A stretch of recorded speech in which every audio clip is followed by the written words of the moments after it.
الحمدللہ والصلاة والسلام علی رسول اللہ وعلی آلہ وصحبہ وموالا۔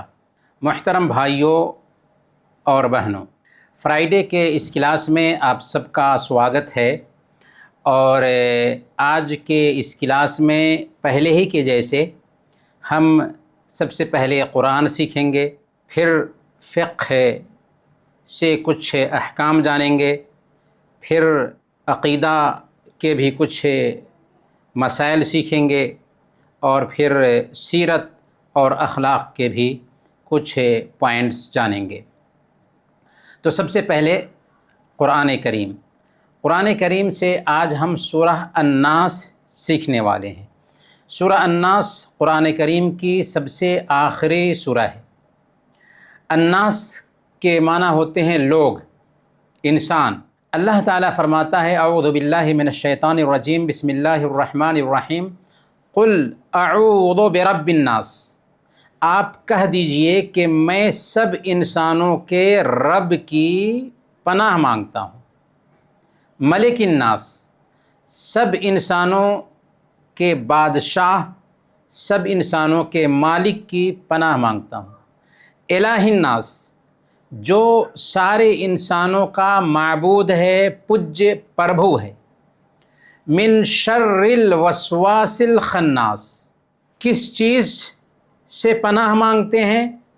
تو اللہ رب العالمین کہتا ہے کہ آپ کہہ دیجئے کہ میں لوگوں کے رب، لوگوں کے مالک اور لوگوں کے معبود۔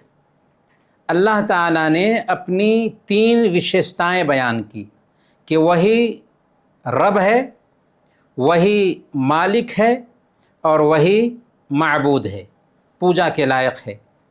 تین وشیشتائیں بیان کرنے کے بعد جو برائی ہے جس سے پناہ مانگتے ہیں اس کا ذکر کیا کہ من شر الوسواس الخناس، کہ میں لوگوں کے رب، لوگوں کے مالک اور لوگوں کے معبود، لوگوں کے پوجیہ پربھو کی جناب میں پناہ مانگتا ہوں۔ کس چیز سے؟ وسوسہ ڈالنے والے شیطان کی برائی سے۔ من شر الوسواس، وسوسہ ڈالنے والے کون؟ الخناس، شیطان کی برائی سے جو اللہ کی یاد سے پیچھے ہٹ جاتا ہے۔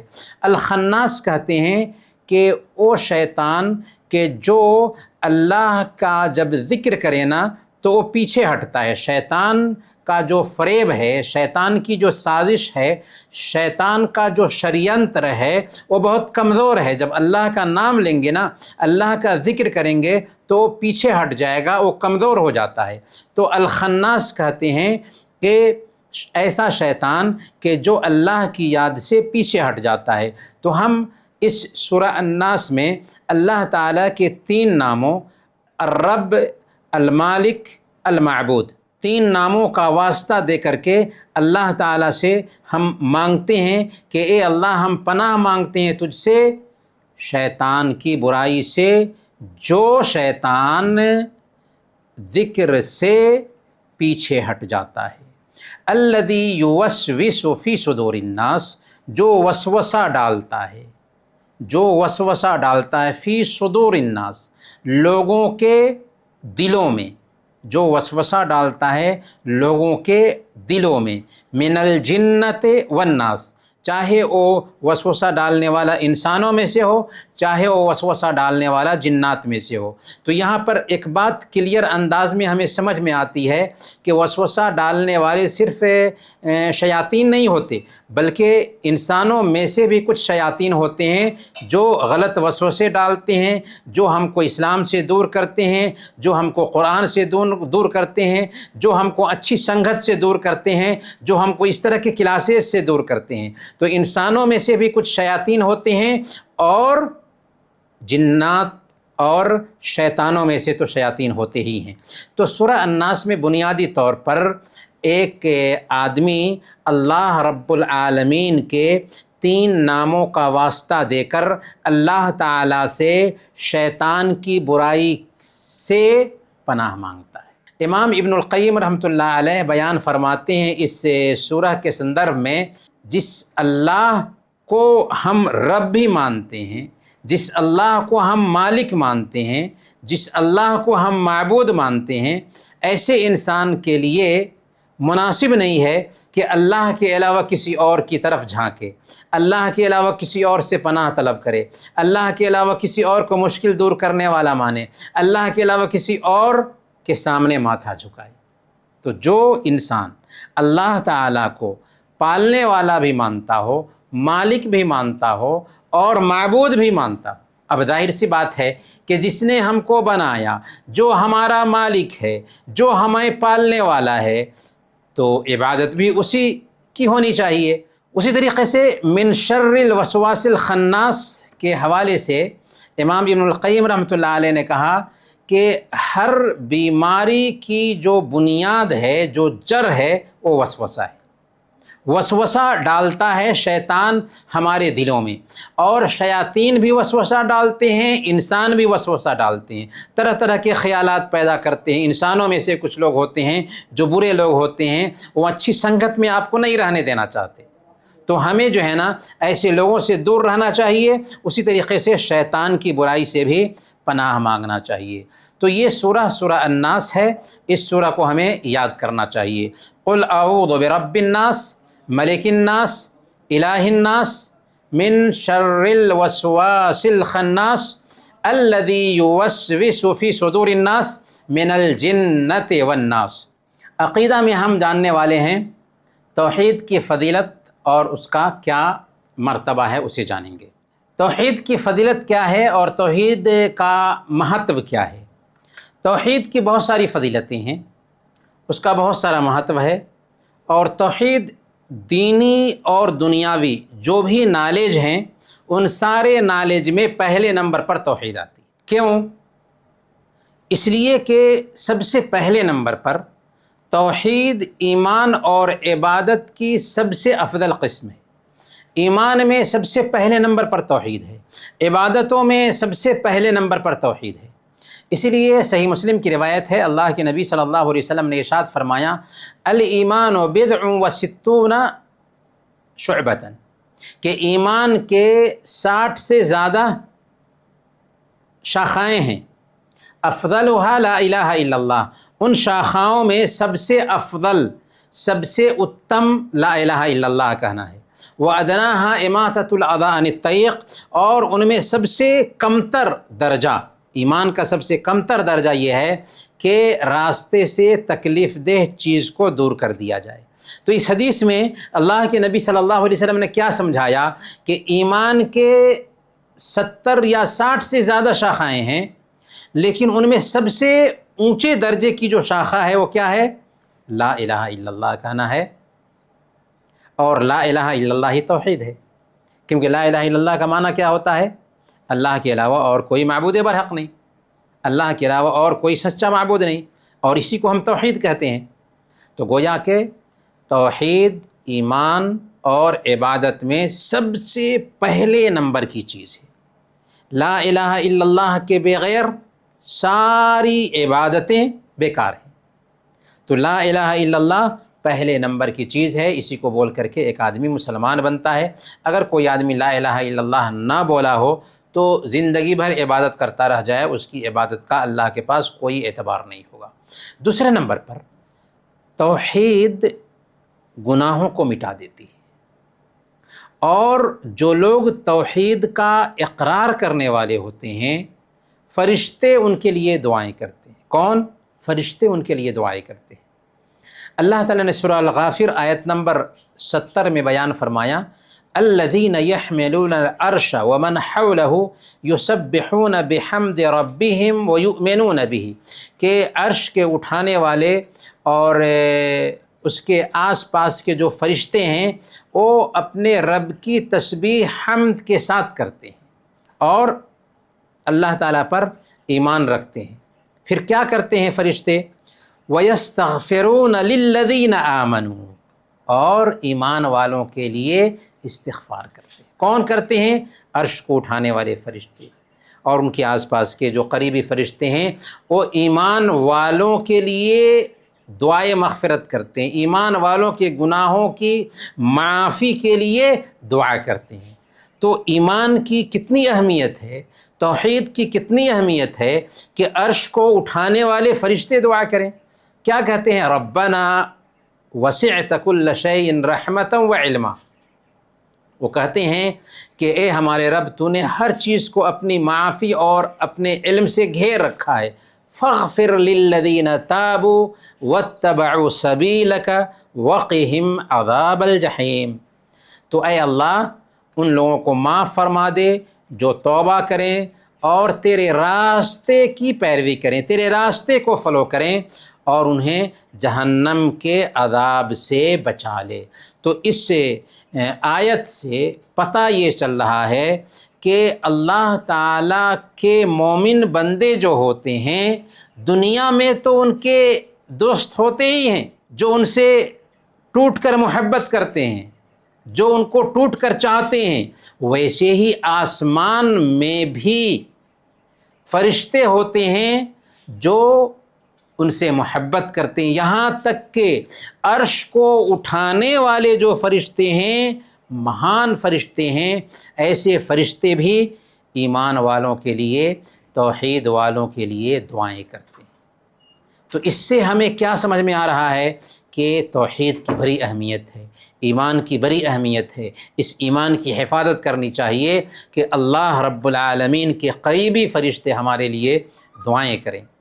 توحید کا تیسرا فائدہ یہ ہے کہ توحید جنت میں داخلے کا سبب ہے، یعنی توحید کی وجہ سے ایک انسان جنت میں داخل ہوگا۔ صحیح بخاری اور صحیح مسلم کی روایت ہے، اللہ کے نبی صلی اللہ علیہ وسلم نے بیان فرمایا کہ جس نے گواہی دی کہ اللہ کے علاوہ اور کوئی سچا معبود نہیں، اور محمد صلی اللہ علیہ وسلم اللہ کے بندے اور اس کے رسول ہیں، اور عیسیٰ علیہ السلام اللہ کے بندے اور اس کے رسول ہیں، اور وہ اللہ کا کلمہ ہے جو اس نے مریم کی طرف ڈالا تھا، اور اللہ کی طرف سے روح ہیں، اور جنت حق ہے، جہنم حق ہے، تو اللہ تعالیٰ اسے جنت میں داخل فرمائے گا، چاہے اس کے اعمال کیسے بھی ہوں۔ تو اس حدیث پہ غور کیجئے۔ جو آدمی لا الہ الا اللہ کی گواہی دیتا ہے اور محمد رسول اللہ صلی اللہ علیہ وسلم کی رسالت کو مان لیتا ہے، عیسیٰ علیہ السلام کو اللہ کا بندہ اور اس کا رسول مانتا ہے، اور ان کو انسان کی شکل میں مانتا ہے۔ عیسائیوں نے کیا کیا عیسیٰ علیہ السلام کے بارے میں؟ سن آف گاڈ مان لیا، حالانکہ اللہ فرماتا ہے سورہ آل عمران آیت نمبر 59 میں، ان مثل عیسیٰ عند اللہ کمثل آدم خلقہ من تراب ثم قال له کن فیکون، کہ عیسیٰ علیہ السلام کی مثال اللہ کے پاس آدم کی سی ہے کہ آدم کو مٹی سے بنایا اور کہا کہ ہو جاؤ، تو ہو گئے۔ تو آدم کو بنانا تو اللہ کے لیے مشکل تھا نا، کہ وجود ہی نہیں تھا، نہ ماں کا نہ باپ کا، لیکن پھر بھی اللہ نے بنا دیا۔ اور یہاں عیسیٰ علیہ السلام کے پاس تو ماں تھی، باپ نہیں تھے، اللہ تعالیٰ نے عیسیٰ علیہ السلام کو بغیر باپ کے پیدا کیا۔ تو ماں کا وجود تھا، باپ نہیں تھا، اللہ نے بنا دیا۔ آدم کے پاس تو نہ ماں تھی نہ باپ تھے، پھر بھی اللہ نے بنا دیا۔ تو اس لیے تمہیں سوچنا چاہیے کہ جس اللہ نے آدم علیہ السلام کو بغیر ماں باپ کے بنایا، وہ حضرت عیسیٰ علیہ السلام کو بغیر باپ کے بناتا ہے، تو تعجب کی کیا بات ہے۔ اسی طریقے سے اللہ کی روح سے مراد کیا ہے کہ اللہ تعالیٰ نے ان کے اندر روح ڈالی۔ یہ اللہ کی روح نہیں ہے، یا اللہ کا کوئی وہ پارٹ نہیں ہو گئے، اللہ کا حصہ نہیں ہو گئے، بلکہ اللہ نے جو روح پیدا کی ہے اسی روح کو عیسیٰ علیہ السلام کے اندر ڈالی۔ اللہ کی اپنی روح نہیں ہے، بلکہ اللہ نے جو روح پیدا کی اس روح کو عیسیٰ علیہ السلام کے اندر ڈالا۔ تو گویا کہ جو کوئی لا الہ الا اللہ کا اقرار کرتا ہے، جو کوئی حضرت عیسیٰ علیہ السلام کو اللہ کا بندہ اور اس کا رسول سمجھتا ہے، اللہ کے نبی صلی اللہ علیہ وسلم نے کہا کہ اللہ تعالیٰ اس کو جنت میں داخل کرے گا۔ لیکن یہ بات نوٹ کیجئے کہ صرف لا الہ الا اللہ محمد رسول اللہ کی گواہی کافی نہیں ہے، کیونکہ لا الہ الا اللہ میں ہم کہتے کیا ہیں؟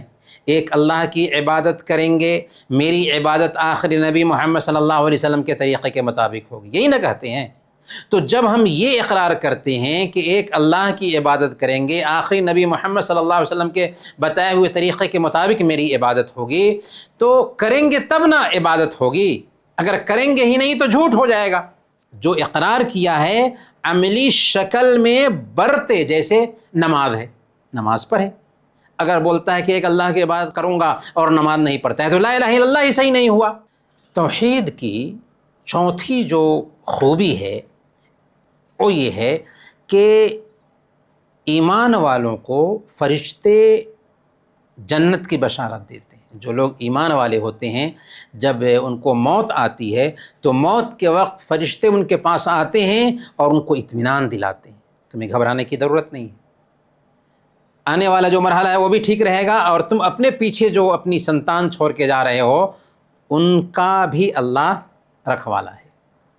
چنانچہ سورہ فصلت آیت نمبر 30 میں اللہ فرماتا ہے ان الذین قالوا ربنا اللہ ثم استقاموا تتنزل علیہم الملائکہ الا تخافوا ولا تحزنوا وابشروا بالجنۃ التي کنتم توعدون، کہ جو لوگ ایمان لائے اور جن لوگوں نے کہا کہ ہمارا رب اللہ ہے پھر اس پر جم گئے، جن لوگوں نے کہا کہ ہمارا رب اللہ ہے اور پھر اس پر جم گئے، جم جانے کا مطلب کیا ہوا؟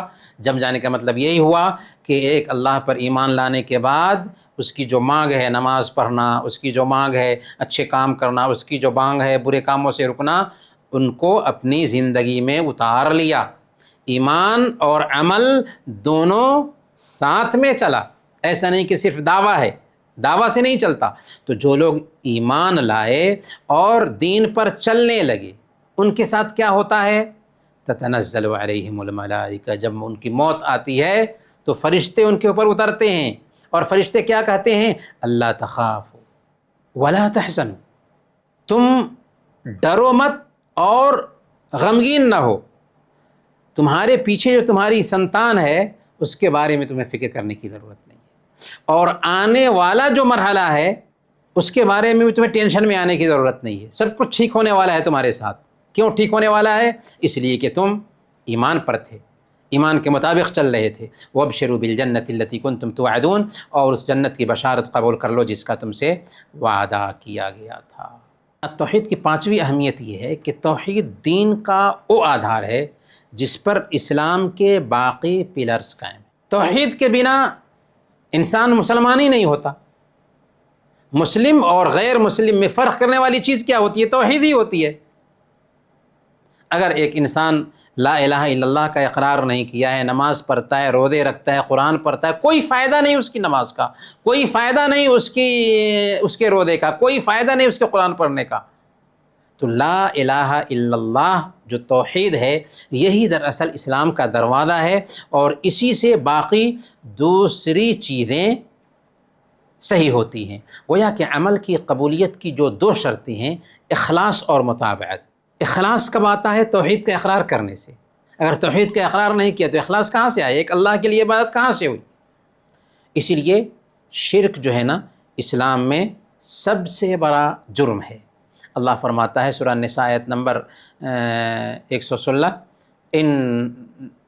ان اللہ لا یغفر ان یشرک بہ ویغفر ما دون ذلک لمن یشاء، اللہ تعالیٰ اس بات کو معاف نہیں کرے گا کہ اس کے ساتھ کسی دوسرے کو پارٹنر ٹھہرایا جائے، شریک ٹھہرایا جائے، اور اس کے علاوہ جس گناہ کو بھی چاہے اللہ معاف کر دے گا۔ تو اگر کوئی انسان شرک پر مرتا ہے تو اللہ اس کے گناہوں کو معاف نہیں کرے گا، بلکہ ایسے انسان کے سارے اعمال اکارت بھی جاتے ہیں۔ اللہ نے اپنے نبی سے کہا لئن اشرکت لیحبطن عملک، اگر آپ نے بھی شرک کیا تو آپ کے سارے اعمال برباد ہو جائیں گے، اور ہمیشہ ہمیش کے لیے ایسا انسان جہنم میں رہے گا۔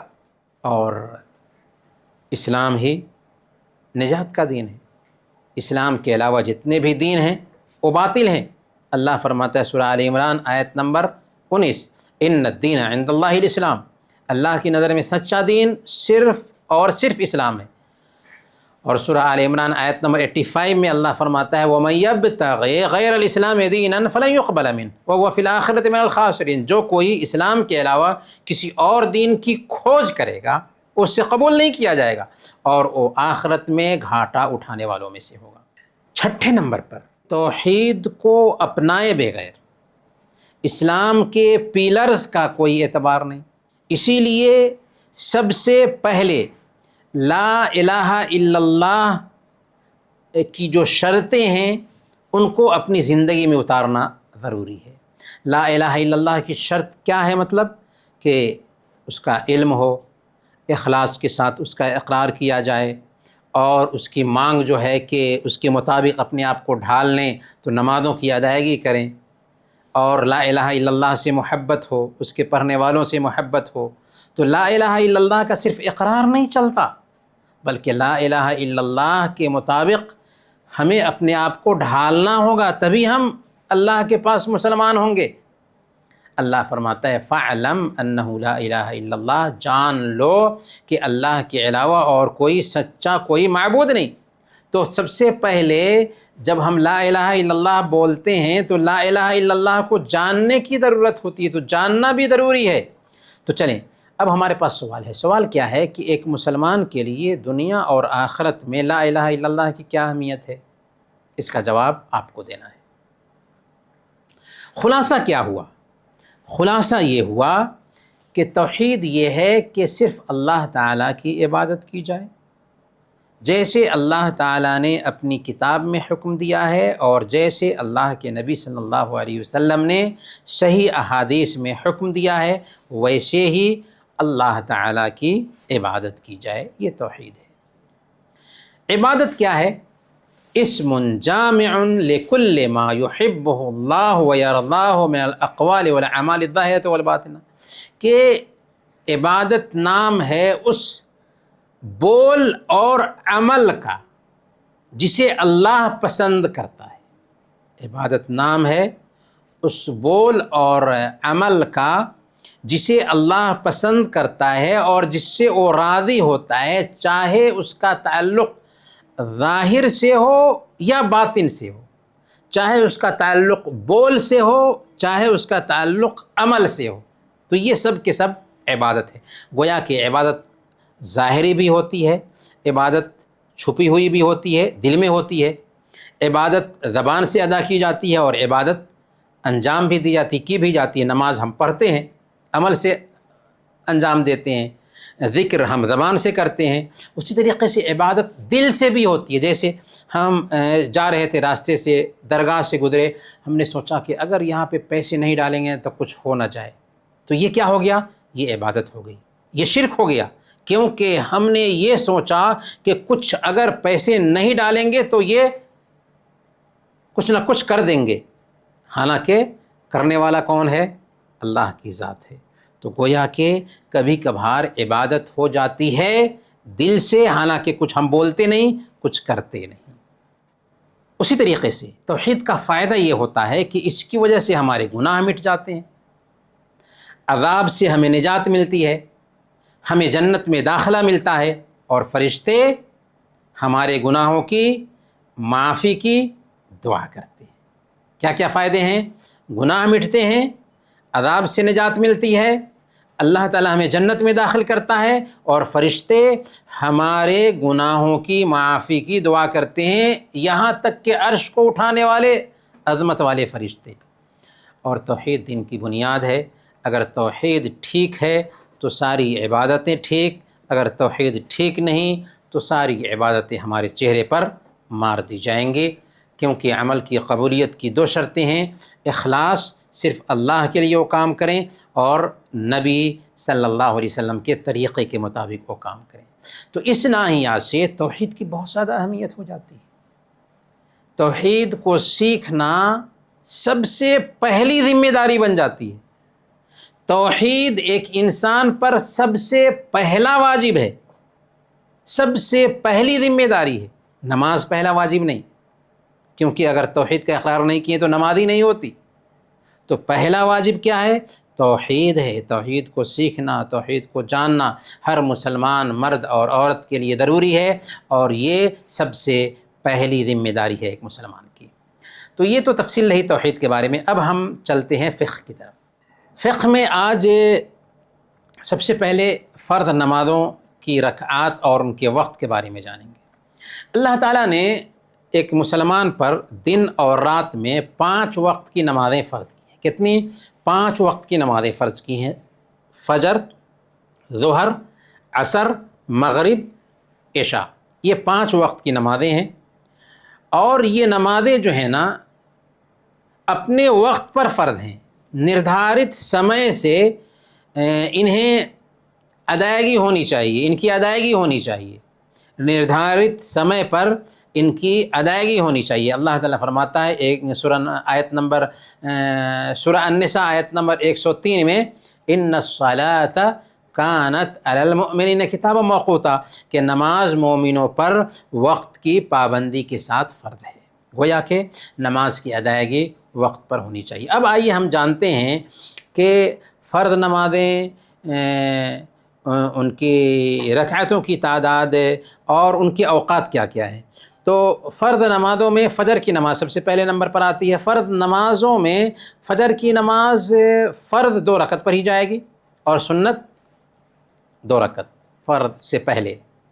فجر کی نماز کا جو وقت ہوتا ہے وہ وقت ہے کہ فجر طلوع ہو جائے، فجر ادے ہو جائے، فجر ادے ہونے سے ہی فجر کا وقت ہو جاتا ہے، اور سورج نکلتے ہی فجر کا وقت ختم ہو جاتا ہے۔ اس کے بعد اگر نماز پڑھتے ہیں تو وہ نماز قضا سمجھی جاتی ہے، وقت پر نہیں سمجھی جاتی ہے۔ ظہر کی جو فرض نماز ہے وہ 4 رکعت ہے، اور ظہر سے پہلے 4 رکعت سنت ہے، اور ظہر کے بعد 2 رکعت سنت ہے۔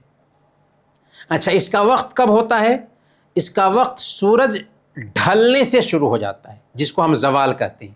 سورج ڈھلتے ہی ظہر کا وقت شروع ہو جاتا ہے، اور ہر چیز کا سایہ اس کے برابر ہونے تک ظہر کا وقت رہتا ہے۔ اور عصر کی فرض نماز جو ہے نا وہ 4 رکعت ہے۔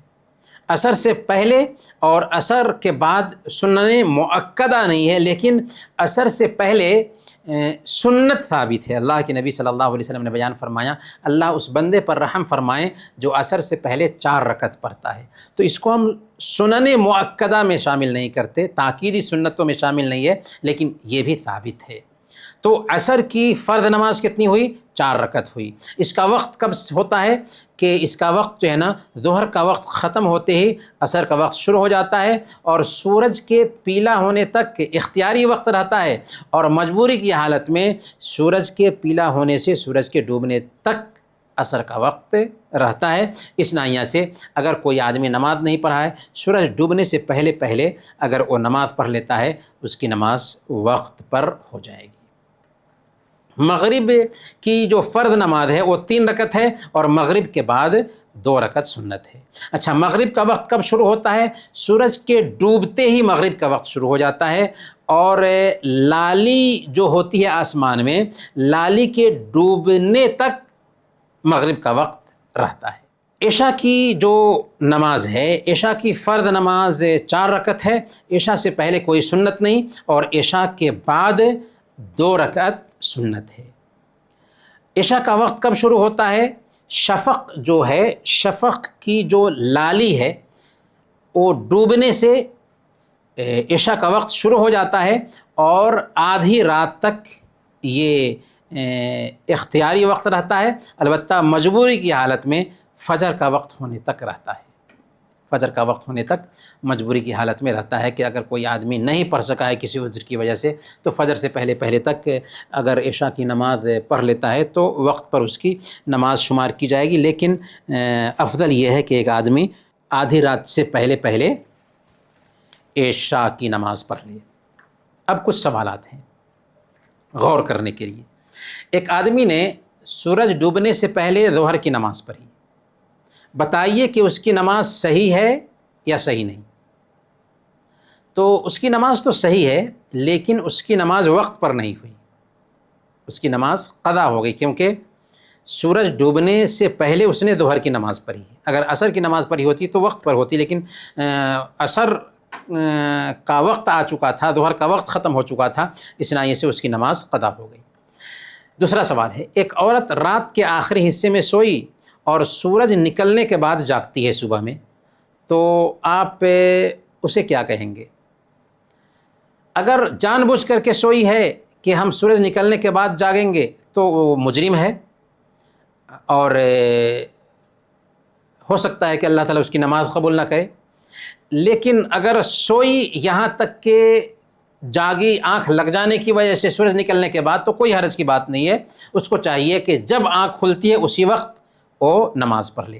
اللہ کے نبی صلی اللہ علیہ وسلم بیان فرماتے ہیں، من نام عن صلاۃ او نسیها فلیصلیها اذا ذکرها لا کفارۃ لها الا ذلک، کہ اگر کوئی آدمی نماز سے سویا رہ جائے یا بھول جائے نماز پڑھنا، تو جس وقت اس کو یاد آئے اور جب جاگے اسی وقت اس کو نماز پڑھنا چاہیے، اور اس کو نماز وقت پر پڑھنے کا ثواب ملے گا اگر عذر تھا تو۔ ایک سوال اور ہے، کیا آپ نماز کی کوئی فضیلت جانتے ہیں جو اس کتاب میں ذکر نہیں کی گئی ہے؟ جو کتاب ہم پڑھ رہے ہیں اس کتاب میں ذکر نہیں کی گئی ہے، کوئی دوسری فضیلت جانتے ہیں؟ جیسے اللہ کے نبی صلی اللہ علیہ وسلم کی ایک حدیث ہے، مروا اولادکم بالصلاۃ وهم ابناء 7 سنین، تمہارے بچے 7 سال کے ہو جائیں تو انہیں نماز کا حکم دو، اور 10 سال کے ہو جائیں اور نماز نہ پڑھتے ہوں تو ان کی پٹائی کرو اور ان کے بستر الگ الگ کر دو، یعنی ان کو الگ الگ بستر پر سلاؤ۔ تو اس حدیث سے کیا سمجھ میں آ رہا ہے کہ کوئی بھی عبادت نہیں جس کی ادائیگی کرنے کا حکم دیا گیا ہو 7 سال کے بچے کو سوائے نماز کے، اور بچہ 10 سال کا ہو جاتا ہے تو اس کی پٹائی کی جائے گی سوائے نماز کے۔ کیوں؟ حالانکہ اس کے اوپر نماز فرض ہی نہیں ہے، ابھی 7 سال کے بچے پر نماز فرض نہیں ہے، 10 سال کے بچے پر نماز فرض نہیں ہے، لیکن ماں باپ کو کہا گیا کہ تمہارے لیے ضروری ہے کہ تم اپنے بچے کو جب وہ 7 سال کا ہو جائے نماز کا حکم دو، 10 سال کا ہو جائے نماز نہ پڑھتا ہو، نماز نہ پڑھتی ہو، ان کی پٹائی کرو، اگر نہیں کرتے ہیں تو ماں باپ گناہگار ہوں گے۔ اچھا، اب بریکٹ میں جو دیے گئے سوال ہیں ان پہ صحیح کا نشان لگانا ہے۔ جیسے عشاء میں فرض رکعتوں کی تعداد کتنی ہے لکھنا ہے، تو فرض رکعتوں کی تعداد کتنی ہے؟ 4 ہے۔ کل فرض نمازوں کی تعداد کتنی ہے؟ 17 ہے۔ مغرب میں فرض رکعتوں کی تعداد کتنی ہے؟ 3 ہے۔ فجر میں فرض رکعتوں کی تعداد کتنی ہے؟ 2 ہے۔ اور عصر میں فرض رکعتوں کی تعداد 4 ہے۔ جی بہت اچھا۔ نماز کی فضیلت میں ایک حدیث بیان کریں، نماز کی فضیلت میں ایک حدیث بیان کریں، یاد ہے؟ نہیں یاد ہے؟ کیا؟ الصلاۃ نور، ماشاء اللہ بہت اچھا۔ الصلاۃ نور، نماز نور ہے، نماز روشنی ہے، یعنی اگر ہم نماز پڑھتے ہیں نا تو ہمیں لائٹ ملتی ہے، روشنی ملتی ہے، ہم اندھیرا میں نہیں رہتے، اور اگر ہم نماز نہیں پڑھتے ہیں نا تو گویا کہ ہم اندھیرے میں، ہو سکتا ہے گڈھا آئے گا گر جائیں گے، ہو سکتا ہے سانپ بچھو کاٹ لے، اندھیرے میں چل رہے ہیں، تو نماز روشنی ہے۔ اسی طریقے سے اللہ کے نبی صلی اللہ علیہ وسلم کی آخری وصیت نماز ہے، آخری وصیت، وفات پا رہے تھے تو سب سے لاسٹ میں جو بات کہا نا وہ یہی بات تھی، الصلاۃ الصلاۃ وما ملکت ایمانکم، کہ نماز پڑھتے رہنا، نماز پڑھتے رہنا، اور تمہارے انڈر میں جو لوگ ہیں، تمہارے نوکر ہیں، تمہارے غلام ہیں، ان کا خیال رکھنا۔ تو یہاں پر غور کریں کہ اللہ کے نبی صلی اللہ علیہ وسلم اپنی وفات سے پہلے سب سے لاسٹ میں جس چیز پہ دھیان دلا رہے ہیں وہ نماز ہے۔ تو نماز کی بڑی اہمیت ہے ہماری زندگی میں۔ آگے کچھ سوالات ہیں کہ صحیح سینٹنسز سے پہلے صحیح کا نشان ڈالیے اور غلط سینٹنسز سے پہلے غلط کا نشان ڈالیے۔ جیسے ایک سینٹنس ہے، اللہ تعالیٰ نماز کے ذریعہ گناہوں کو مٹا دیتا ہے، صحیح ہے؟ گناہ مٹتے ہیں؟ جی گناہ مٹتے ہیں۔ اللہ کے نبی صلی اللہ علیہ وسلم نے ایک دن صحابہ سے بات کرتے ہوئے کہا تھا کہ اگر تمہارے دروازے پر ایک نہر ہو جس میں تم 5 مرتبہ غسل کرتے ہو تو کیا تمہارے بدن پر میل کچیل باقی رہے گا؟ تو لوگوں نے کہا کہ نہیں، 5 مرتبہ اگر ہم نہر میں نہائیں گے تو میل کچیل باقی نہیں رہے گا۔ آپ نے فرمایا کہ یہی 5 وقت کی نمازوں کی مثال ہے، یمحو اللہ بہن الخطایا، کہ اللہ تعالیٰ ان نمازوں کی وجہ سے گناہوں کو بالکل مٹا دیتا ہے۔ تو نماز سے گناہ مٹتے ہیں۔ فجر کی نماز کا وقت فجر نکلنے سے شروع ہوتا ہے اور سورج نکلنے تک رہتا ہے، صحیح ہے؟ جی صحیح ہے۔ اللہ تعالیٰ نے اپنے بندوں پر دن اور رات میں 5 وقت کی نمازیں فرض کی ہیں، صحیح ہے؟ جی دن اور رات میں 5 وقت کی نمازیں فرض کی ہیں۔ اچھا اب چلیں نماز کی شرطیں جانتے ہیں۔ پانی ذرا پلائیں گے؟ نماز کی شرطیں 9 ہیں. کتنی ہیں؟ نماز کی شرطیں 9 ہیں. پہلے نمبر پر اسلام. گویا کہ اگر کوئی آدمی مسلمان نہیں ہے تو اس کی نماز نہیں ہوگی، نماز نہیں ہوگی، چاہے وہ نماز پوری کیوں نہ پڑھتا ہو. نماز کے صحیح ہونے کے لیے مسلمان ہونا شرط ہے. دوسرے نمبر پر عقل ہو. اگر کوئی پاگل ہے تو اس کی نماز نہیں ہوگی، اور پاگل سے نماز کی مانگ بھی نہیں ہے، پاگل سے نماز کی مانگ بھی نہیں ہے. تیسرے نمبر پر تمیز ہو. تمیز سے مراد بچہ یا بچی 7 سال کے ہو جائیں. 7 سال سے پہلے جو بچے نماز پڑھتے ہیں نا، ان کی نماز نہیں ہوتی، لیکن ان کو نماز پڑھنے دینا چاہیے. کیوں؟ تاکہ وہ سیکھیں گے. ایک بچی ہے 2 سال کی ہے، ماں کو دیکھ کر کے نماز پڑھتی ہے. ایک بچہ ہے 3 سال کا ہے، ماں کو دیکھ کر کے نماز پڑھتا ہے. پڑھنے دینا چاہیے، کیونکہ وہی وہ وقت ہے جس میں وہ سیکھ رہا ہے. لیکن وہ ایسی ہی سیکھنے کی چیز ہے، لیکن 7 سال کے بعد اس کی نماز ہونے لگتی ہے. تو تمیز کی عمر کو پہنچنا یہ بھی نماز کی شرطوں میں سے ایک شرط ہے. چوتھی شرط کیا ہے؟ باوضو ہونا. اگر وضو نہیں ہے تو نماز نہیں ہوتی. تو باوضو ہونا بھی نماز کی شرطوں میں سے ایک شرط ہے. 5ویں شرط ہے گندگی سے پاکی. ایک تو باوضو ہونا ہے، آدمی پاک ہوتا ہے، لیکن اس کے باوجود بھی اس کے لیے ضروری ہے کہ وضو کرے. اور 5ویں نمبر پر گندگی سے پاکی، یعنی بدن پاک ہو، کپڑا پاک ہو، اور جہاں پر نماز ادا کر رہے ہیں وہ جگہ بھی پاک ہو. تو 3 جگہوں کی پاکی دیکھنے کی ضرورت ہوتی ہے نماز پڑھنے والے کو. بدن کی پاکی، کپڑے کی پاکی، اور اس جگہ کی پاکی جہاں پہ ہم نماز پڑھنے جا رہے ہیں. تو 5ویں نمبر پر گندگی سے پاکی ضروری ہے، یہ نماز کی شرط ہے. 6ٹھے نمبر پر سطر ڈھانکنا بھی یہ شرط ہے نماز کے لیے. مرد کے لیے سطر کیا ہے، عورت کے لیے سطر کیا ہے؟ مرد کا سطر جو ہے ناف سے لے کر کے گھٹنا تک ہے. ناف سے لے کر کے گھٹنا تک مرد کے لیے سطر ہے. اور عورت کا جو سطر ہے وہ پورا بدن ہے سوائے چہرہ اور ہتھیلی کے. عورت کے لیے سطر کیا ہے؟ پورا بدن سطر ہے عورت کے لیے سوائے چہرہ اور ہتھیلی کے. نماز کے اندر چہرہ کھول کے رکھ سکتی ہے، ہتھیلی کھول کے رکھ سکتی ہے، اس کے علاوہ سارے بدن کو ڈھانک کر رکھنا عورت کے لیے ضروری ہے نماز میں. جبکہ چھوٹے بچے کا جو سطر ہے وہ گپتانگ کو چھپا لینا کافی ہے.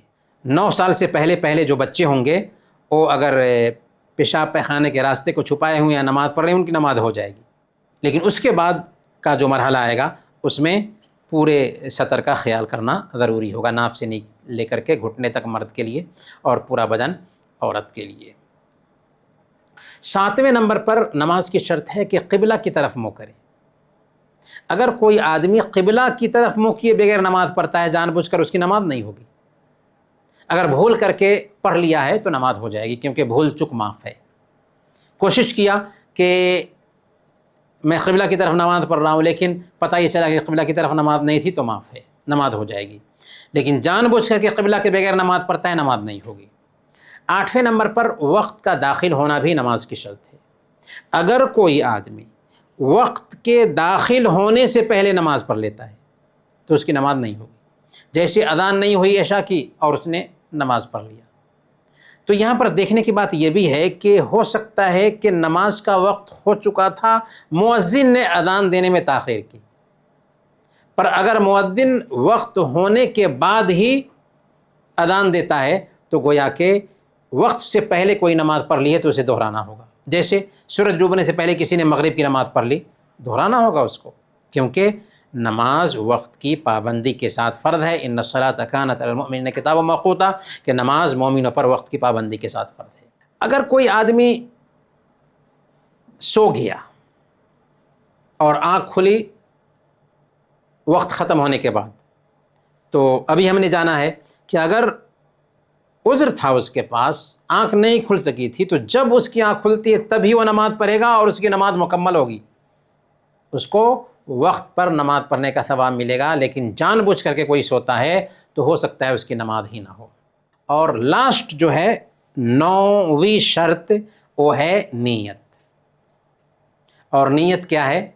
نیت دل کے ارادے کا نام ہے۔ بہت سارے لوگ جو ہے نا نیت کے لیے پریشان رہتے ہیں کہ اس کام کے لیے نیت کیا ہے، اس کام کے لیے نیت کیا ہے۔ نہیں، نیت دل کے ارادے کا نام ہے۔ نیت یہ عربی لفظ ہے، اس کا اردو میں ٹرانسلیشن کریں گے، ہندی میں ٹرانسلیشن کریں گے تو اس کو ارادہ کہتے ہیں، سنکلپ کہتے ہیں۔ اور سنکلپ کہاں ہوتا ہے؟ دل میں ہوتا ہے۔ تو نیت کے جو شبد ہیں وہ بولے نہیں جاتے۔ اللہ کے نبی صلی اللہ علیہ وسلم نے کسی بھی عبادت کے لیے نیت کے الفاظ نہیں سکھائے۔ تو ہم کہاں سے ہوتے ہیں کہ میں ظہر کی نماز کے لیے اتنی رکعت نماز پڑھوں گا، یہ نیت کرتا ہوں، میں منہ میرا کعبہ کی طرف امام کے پیچھے، مجھے یاد بھی نہیں ہے۔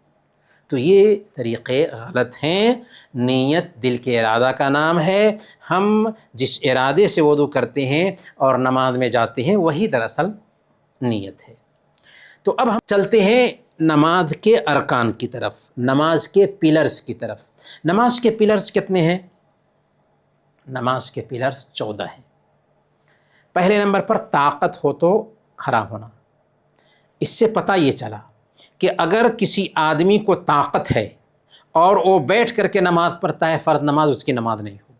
اور اگر طاقت رکھتے ہوئے سنت نماز بیٹھ کر پڑھتا ہے تو آدھا ثواب ملے گا۔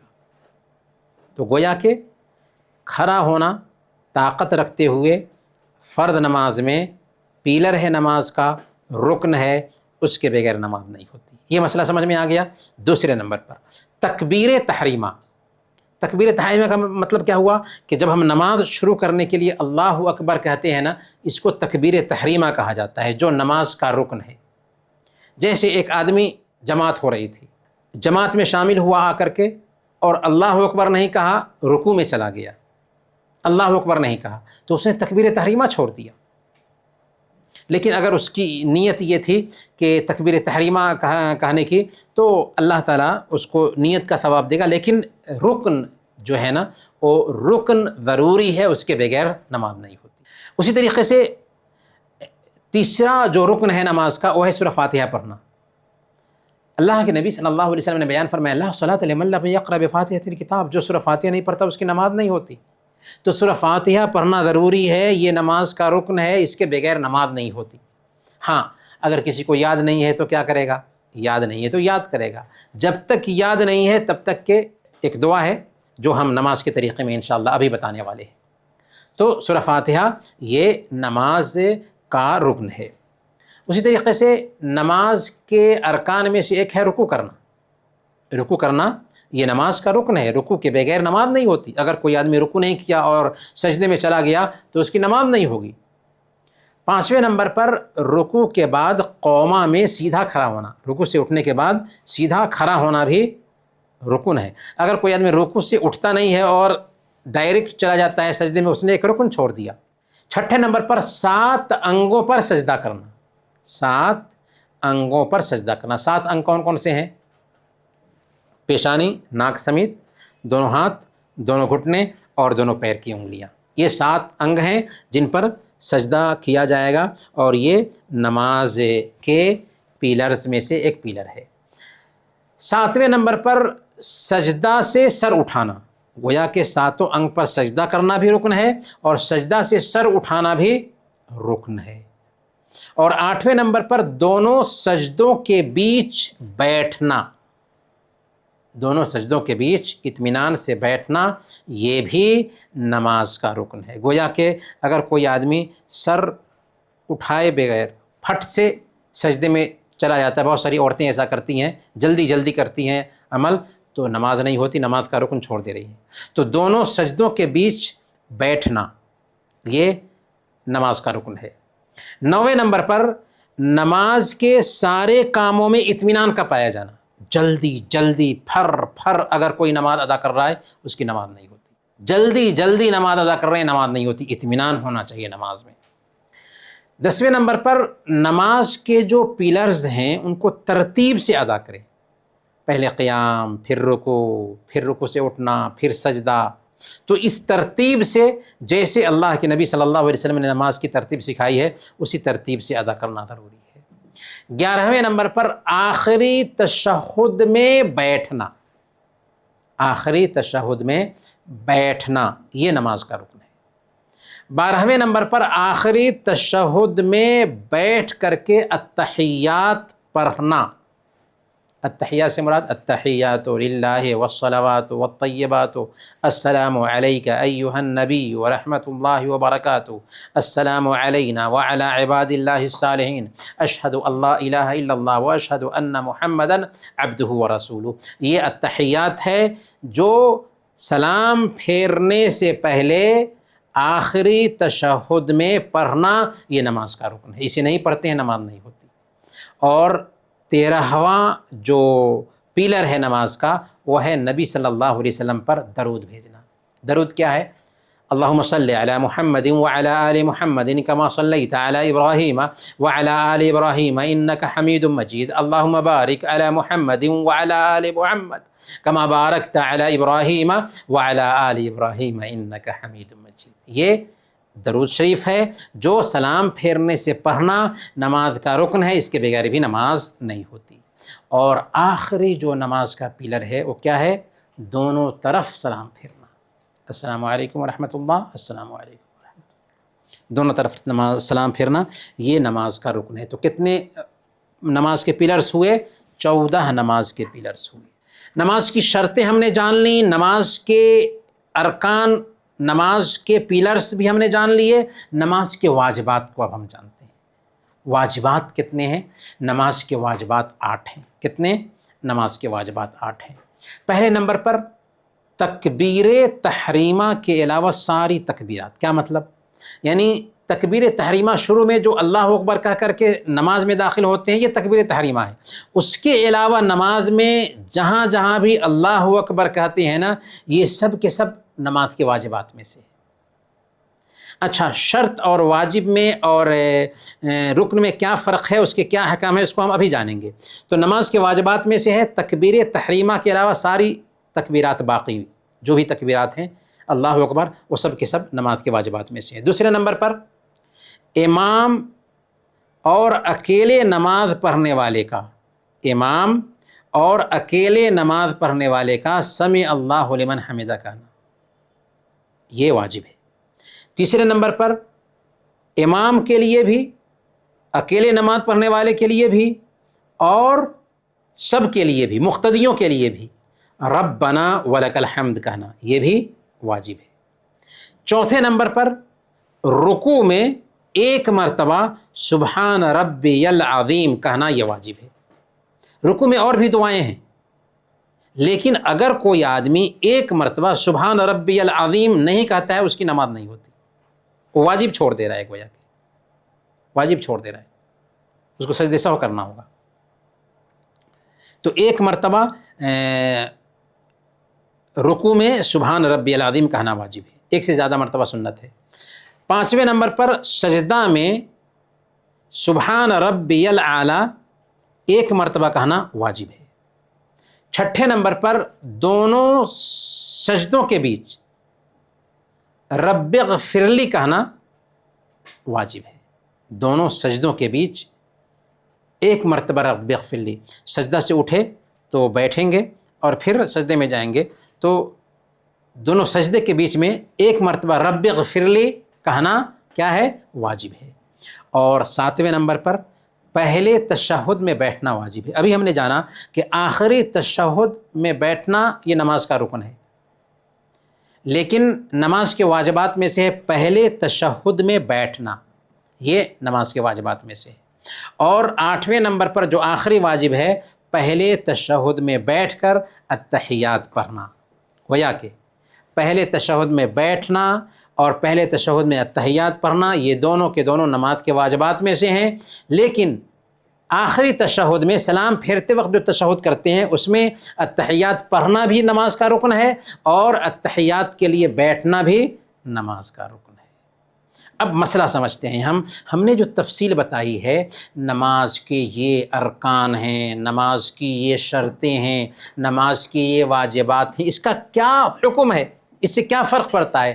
فرق یہ پڑتا ہے کہ اگر آپ نے نماز کی کوئی شرط چھوڑ دیا، نماز کا کوئی رکن چھوڑ دیا جان بوجھ کر، یا نماز کے واجبات میں سے کسی واجب کو چھوڑ دیا جان بوجھ کر رکن چھوڑ دیا یا شرط چھوڑ دیا یا واجب چھوڑ دیا، آپ کی نماز نہیں ہوگی۔ اچھا، بھول کر کے اگر رکن چھوٹ جاتا ہے، شرط چھوٹ جاتی ہے، تو اس کام کو انجام دینا ہے، اسے لانا ہے۔ جیسے نماز کا ایک رکن ہے رکوع کرنا، رکوع نہیں کیے، سجدے میں چلے گئے اور سلام پھیر دیا، تو اب آپ کی نماز اگر 4 رکعت کی تھی تو 1 رکعت اس میں سے آپ ڈیلیٹ سمجھیں گے اور 1 رکعت ادا کریں گے اضافی طور پر، پھر 2 سجدہ کر کے سلام پھیر دیں گے، آپ کی نماز صحیح ہو جائے گی۔ اگر نماز کے اندر ہی تھے تو آپ اس رکن کو پہلے ادا کریں گے، آئیں گے، جیسے رکوع نہیں کیے سجدے میں چلے گئے تو اٹھ کر آئیں گے، پہلے رکوع کریں گے پھر سجدے میں جائیں گے۔ اگر 1 رکعت پڑھ چکے تھے، دوسری رکعت تیسری رکعت میں تھے اور ہم کو پتہ چلا کہ اسی نماز میں رکوع نہیں کیے ہیں یا کوئی رکن نہیں کیے ہیں، تو اپنی نماز سے 1 رکعت ڈیلیٹ سمجھیں گے، 4 رکعت پڑھنا تھا تو 5 رکعت پڑھیں گے اور پھر 2 سجدہ کر کے سلام پھیر دیں گے۔ یہ تو رکن کا معاملہ ہوا۔ اگر کوئی آدمی بھول چوک سے واجب کو چھوڑ دیتا ہے تو ایسی حالت میں اس کے لیے آسان ہے۔ آسان کیا ہے کہ وہ 2 سجدہ کر لے سلام پھیرنے سے پہلے اور سلام پھیر دے۔ سلام پھیر چکا تھا تو 2 سجدہ کر لے اور سلام پھیر لے دے، اس کی نماز ہو جائے گی، اس کی نماز ہو جائے گی۔ تو یہ تفصیل تھی نماز کے حوالے سے۔ ابھی ذرا وقت زیادہ ہو گیا ہے تو نماز کا طریقہ ہمیں جاننا تھا، انشاءاللہ اس کو اگلے ہفتہ جانیں گے۔ اب ہم آگے چلتے ہیں۔ آگے کیا ہے؟ آگے سیرت کی طرف چلتے ہیں۔ سیرت میں اسلام کی مخالفت، ہم اس سے پہلے جان چکے ہیں کہ اللہ کے نبی صلی اللہ علیہ وسلم کے اوپر غار حرا میں جب پہلی وحی اتری تو اللہ کے نبی صلی اللہ علیہ وسلم پریشان ہو کر کے اپنی بیوی خدیجہ رضی اللہ تعالی عنہ کے پاس آئے اور ان سے سارا قصہ بتایا۔ تو حضرت خدیجہ رضی اللہ تعالی عنہ آپ کو لے کر کے ورقہ بن نوفل کے پاس گئیں۔ ورقہ بن نوفل کے سامنے میں بھی اللہ کے نبی صلی اللہ علیہ وسلم نے سارا ماجرا پیش کیا۔ تو ورقہ بن نوفل نے ہمت دلایا اور کہا کہ آپ اللہ کے نبی بننے والے ہیں یا آپ اللہ کے نبی ہیں، آپ کے اوپر جو فرشتہ آیا ہے وہی فرشتہ موسیٰ علیہ السلام کے پاس بھی آتا تھا۔ اس طریقے سے ورقہ بن نوفل نے آپ کی تائید کی اور کچھ ہی دنوں میں ورقہ بن نوفل کی وفات ہو گئی۔ اللہ کے نبی صلی اللہ علیہ وسلم نے اس کے بعد لوگوں کو اسلام کی طرف دعوت دیا تو سب سے پہلے جو لوگ اسلام قبول کرنے والے تھے ان میں ابو بکر رضی اللہ تعالیٰ عنہ ہیں مردوں میں، حضرت خدیجہ رضی اللہ تعالیٰ عنہ ہیں عورتوں میں، اور علی رضی اللہ تعالیٰ عنہ ہیں بچوں میں، اور آزاد کردہ غلاموں میں حضرت زید رضی اللہ تعالیٰ عنہ ہیں۔ اللہ کے نبی صلی اللہ علیہ وسلم 3 سال تک لوگوں کو چپ کے اسلام بتاتے رہے۔ اس بیچ بہت سارے لوگوں نے اسلام قبول کیا، لیکن یہ جو مرحلہ تھا اس مرحلہ میں چھپ کر کے لوگوں کو اسلام بتایا جاتا تھا۔ لیکن اللہ کے نبی صلی اللہ علیہ وسلم 3 سال کے بعد لوگوں کو کھل کر کے اسلام کی طرف جب دعوت دیتے ہیں تو وہی لوگ جو آپ کو الصادق الامین کہتے تھے، آپ کی سچائی کی قسمیں کھاتے تھے، آپ کو پاگل اور دیوانہ کہنے لگے۔ آپ کے راستے میں کانٹے بچھائے، آپ کو ٹارچر کیا، آپ کو پریشان کیا، آپ کے اوپر پتھر پھینکا، آپ کے اوپر جو ایمان لانے والے تھے ان کو طرح طرح سے ستایا، پریشان کیا۔ جب مکہ کی دھرتی تنگ ہونے لگی تو اللہ کے نبی صلی اللہ علیہ وسلم نے اجازت دیا صحابہ کو کہ ایتھیوپیا چلے جاؤ، حبشہ کا بادشاہ نیک دل تھا تو بہت سارے مسلمان جو ہے نا حبشہ ہجرت کر کے چلے گئے تھے تاکہ وہاں پہ ان کے ایمان کی حفاظت ہو سکے۔ اللہ کے نبی صلی اللہ علیہ وسلم مکہ میں تھے اور جو صحابہ پریشان کیے جاتے تھے ان کی ڈھارس بڑھاتے تھے، اور ارقم نام کی ایک جگہ تھی، دار ارقم، ارقم کا گھر تھا۔ ارقم ایک صحابی تھے جن کا ایک گھر تھا، اسی گھر میں اللہ کے نبی صلی اللہ علیہ وسلم صحابہ کے ساتھ اکٹھا ہوتے تھے اور دین سکھاتے تھے صحابہ کرام کو۔ اس طریقے سے پریشانی میں وقت گزرتا رہا، یہاں تک کہ نبوت کے 6 سال مکہ کے 2 طاقتور لوگوں نے اسلام قبول کر لیا۔ ایک حضرت عمر فاروق رضی اللہ تعالیٰ عنہ ہیں، اور دوسرے اللہ کے نبی صلی اللہ علیہ وسلم کے چچا حمزہ بن عبد المطلب ہیں۔ ان دونوں کے اسلام قبول کرنے کی وجہ سے مسلمانوں کو ذرا طاقت ملی۔ باقی کے جو مسائل ہیں انشاءاللہ آگے کے کلاسز میں جانیں گے۔ آخری جو سبق ہے ہمارا اخلاق سے متعلق ہے۔ اخلاق کے بارے میں اخلاق سے متعلق ہم 2 باتیں جانیں گے۔ پہلی چیز، ماں باپ کے ساتھ اچھا معاملہ۔ اسلام اللہ کے حق کے فوراً بعد ماں باپ کا حق بتاتا ہے۔ اللہ تعالیٰ نے فرمایا وَقَضَىٰ رَبُّكَ أَلَّا تَعْبُدُوا إِلَّا إِيَّاهُ وَبِالْوَالِدَيْنِ إِحْسَانًا، تیرے رب نے فیصلہ کر دیا ہے کہ تم اللہ کے علاوہ کسی اور کی عبادت مت کرو اور اپنے ماں باپ کے ساتھ اچھا معاملہ کرو۔ گویا کہ اللہ کے ساتھ اچھا معاملہ اللہ کا حق ادا کرنے کے فوراً بعد ماں باپ کا حق ادا کرنا ہے۔ اسی آیت میں اللہ فرماتا ہے اما یبلغن عندک الکبر احدہما او کلاہما فلا تقل لہما اف ولا تنہرہما، کہ اگر تمہارے پاس ان دونوں میں سے کوئی ایک یا دونوں بڑھاپے کی عمر کو پہنچ جاتے ہیں، تو بڑھاپے کی عمر میں ایک انسان کے اندر چڑچڑاہٹ آ جاتی ہے، بات بات میں ایک انسان غصہ ہوتا ہے۔ تو اللہ فرماتا ہے کہ ایسی حالت میں جب کہ بچپنے کی طرف لوٹ آ چکے ہیں، انہیں اف تک مت کہو، جھڑک کر جواب مت دو، بلکہ احترام سے بات کرو۔ وَقُلْ لَهُمَا قَوْلًا كَرِيمًا وَلَا تَنْهَرْهُمَا وَقُلْ لَهُمَا قَوْلًا كَرِيمًا، احترام سے بات کرو۔ وَاخْفِضْ لَهُمَا جَنَاحَ الذُّلِّ مِنَ الرَّحْمَةِ، اور ان کے لیے نرمی کے ساتھ جھک کر رہو۔ وَقُلْ رَبِّ ارْحَمْهُمَا كَمَا رَبَّيَانِي صَغِيرًا، اور یہ دعا کرتے رہو کہ اے اللہ ان پر رحم فرما جیسے انہوں نے بچپن میں مجھے شفقت سے پوسا اور پالا تھا۔ اور صحیح بخاری اور صحیح مسلم کی حدیث ہے، اللہ کے نبی صلی اللہ علیہ وسلم سے حضرت ابن مسعود رضی اللہ تعالیٰ عنہ نے پوچھا تھا کہ کون سا کام اللہ کو سب سے زیادہ پسندیدہ ہے؟ تو اللہ کے نبی صلی اللہ علیہ وسلم نے کہا وقت پر نماز پڑھنا۔ کیا کہا؟ وقت پر نماز پڑھنا سب سے پسندیدہ کام اللہ کے لیے کیا ہے کہ بندہ وقت پر نماز پڑھے۔ پوچھا پھر کون سا کام؟ آپ نے فرمایا ماں باپ کے ساتھ اچھا معاملہ کرنا۔ پوچھا پھر کون سا کام؟ آپ نے فرمایا اللہ کے راستے میں جہاد کرنا۔ گویا کہ ماں باپ کے ساتھ اچھا معاملہ کرنا اللہ کے حق کے فوراً بعد آتا ہے۔ اگر کوئی آدمی ماں باپ کے ساتھ زیادتی کرتا ہے تو اس کی سزا دنیا میں بھی پا لیتا ہے، آخرت سے پہلے اس کی سزا پاتا ہے۔ اس لیے اگر کسی کے پاس ماں باپ ہیں تو ان کی قدر کرنی چاہیے، ان کا سمان کرنا چاہیے، ان کی عزت کرنی چاہیے، ان کے ساتھ اچھا معاملہ کرنا چاہیے، پیار سے محبت سے ان سے بات کرنی چاہیے، ڈانٹ ڈپٹ نہیں ہونی چاہیے، زبان تیکھی نہیں ہونی چاہیے، ماں باپ کے سامنے میں بہت ہی پیار سے محبت سے ان سے بات کرنی چاہیے، کیونکہ وہی ہمارے لیے دنیا ہے، وہی ہمارے لیے آخرت ہے۔ ان کو ہم خوش رکھیں گے تو ہماری دنیا بنے گی، ان کو ہم خوش رکھیں گے تو ہماری آخرت بنے گی۔ صلہ رحمی، رشتہ نبھانا۔ صحیح بخاری اور صحیح مسلم کی روایت ہے، اللہ کے نبی صلی اللہ علیہ وسلم نے بیان فرمایا الرحم معلقۃ بالعرش تقول من وصلنی وصلہ اللہ ومن قطعنی قطعہ اللہ، کہ رشتہ جو ہے نا عرش سے، اللہ کے عرش سے لٹکا ہوا ہے۔ رشتہ کہتا ہے کہ جو مجھے ملائے گا اللہ اس کو ملائے گا، اور جو مجھے کاٹے گا اللہ اس کو اپنے سے کاٹ دے گا۔ اس سے کیا پتہ چلا؟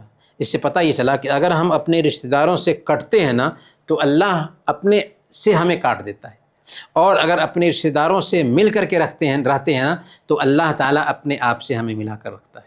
گویا کہ اگر ہم اللہ کی رضا چاہتے ہیں تو رشتہ داروں سے مل کر کے رہنا ہوگا، اگر رشتہ داروں سے کٹتے ہیں تو اللہ ہمیں اپنے آپ سے کاٹ دیتا ہے۔ اور رشتہ نبھانے کا فائدہ کیا ہے؟ اللہ کے نبی صلی اللہ علیہ وسلم بیان فرماتے ہیں، من احب ان یبسط له فی رزقہ وینسا له فی اثرہ فلیصل رحمہ، جو آدمی یہ چاہتا ہو کہ اس کی روزی میں برکت آئے اور اس کی عمر لمبی ہو، اس کو چاہیے کہ اپنے رشتہ داروں کے ساتھ اچھا معاملہ کرے۔ تو گویا کہ رشتہ نبھانے کا فائدہ یہ ہے کہ اللہ تعالی ہمیں خوب دیتا ہے اور ہماری عمر میں بھی بڑھوتری ہوتی ہے، تو کیوں نہیں ہم رشتہ نبھائیں؟